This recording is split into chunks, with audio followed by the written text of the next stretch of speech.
Hi everyone, my name is Yelim. I'm the project manager at Global Chamber, and I'm so excited to be part of this Globinar virtual global dining Korean cuisine event. Unfortunately, I couldn't join live, but I'm excited to share my insights and on Korean food culture and the global impact on the global business trends. And I hope you enjoy the session. And if you have any questions or thoughts, please feel free to reach out to me and share your thoughts and questions as well.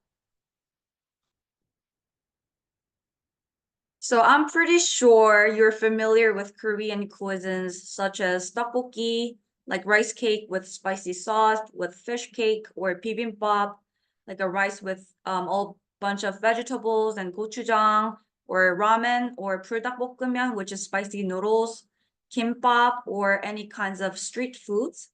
But today in this session, I would like to more talk about Korean barbecue. So Korean barbecue is the experience of cooking marinated meat over a hot grill found in the center of the table. Korean barbecue, aka Korean BBQ, refers to a method of cooking cuts of marinated meats, and you can marinate the meat in a variety of flavors like soy sauce, toasted sesame oil, gochujang, and others before grilling it. In Korean barbecue restaurants, there might be a gas or charcoal grill built right into the table, like you can see in this picture.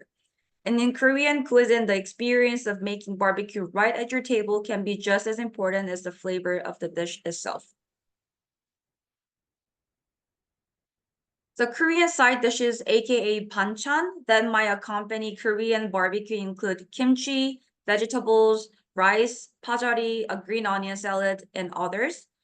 And you will find them in small bowls set in the center of the table, like you can see in this picture. And Korean cooks might serve banchan as a first course of sorts, and then they replenish the food throughout the meal so that the guests can enjoy it alongside the main course, which is the Korean style barbecue itself.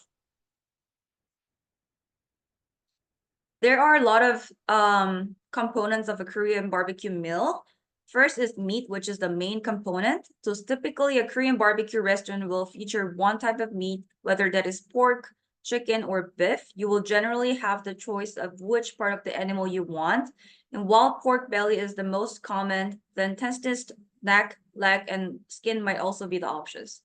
Sam, as you can see in this picture, this is called sam. In Korean barbecue, sam is in the terms for the meat and the veggies after you wrap them in the leaves.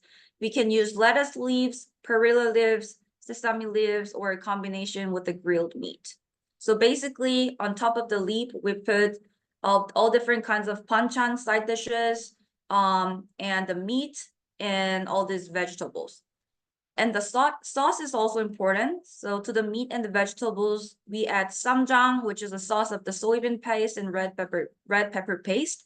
The sauce features umami flavor and complementary ingredients, but it shouldn't overpower the rest of the flavors in the sauce. So we usually put sauce, just a little bit of sauce, so it doesn't overpower the rest of the meat and other main components of the other components in the sauce. And the other component, which I would like to highlight more here in this session, is drinks. So Korean barbecue with a traditional beverage like soju, a popular Korean wine, or other light drink as Korean barbecue ingredients can be on the reach side. So as you can see here, in the middle of the table, it's a Korean barbecue, and the side dishes, and here, the soju bottles here. So drinking is a significant, very important part of Korean culture and business, and is often used to build relationships and foster friendship and companionship. And drinking soju, this is the soju with the green bottle, is a big part of Korean culture, and it's evolved from holiday rituals to becoming part of social and business events. Soju is a clear alcoholic drink made from rice, wheat, or potatoes. So there are different types of soju that you can have, which is shots. So soju is typically consumed in shots alongside Korean barbecue, and some say soju helps cut through the richness of the barbecue and creates ambience. And the different type of soju that you can have is somek. So soju can also be mixed with beer to create a drink called somek, which is the combination of soju and a beer. You can see from this picture. And somek is light and refreshing with a hint of sweetness, and the soju gives a subtle depth of flavor. And the other types of soju is flavored soju. This soju is very popular in the US. A lot of friends of mine also love this flavored soju. Um, like soju shot is very strong, and it smells like and it tastes like very strong vodka, but this flavored soju is very like drinkable. It tastes like a non-alcoholic beverage. We have all different kinds of flavors, including peach, grapefruit, yogurt, apple, lychee, and etc. So drinking is often used to build business bonds, especially when doing long-term business with overseas partners. And bosses often invite coworkers to after-hours get-togethers, which is called peshik, and it is considered impolite to decline an invitation from a boss or elder.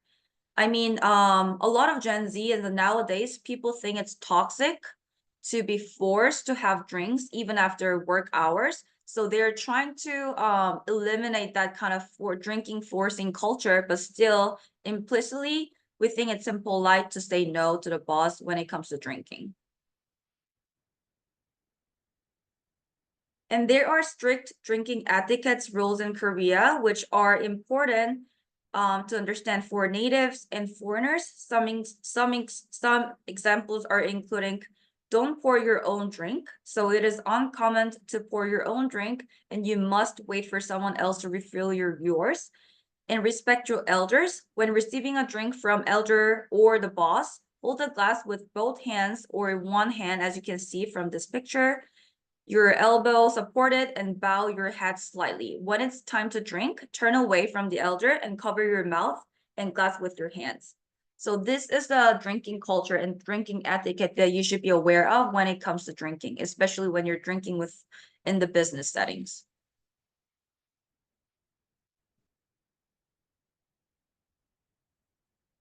So in the future, if you have any opportunities to have business with Korean individuals or Korean companies, it's important to be aware that building relationship is an essential part of doing business in Korea.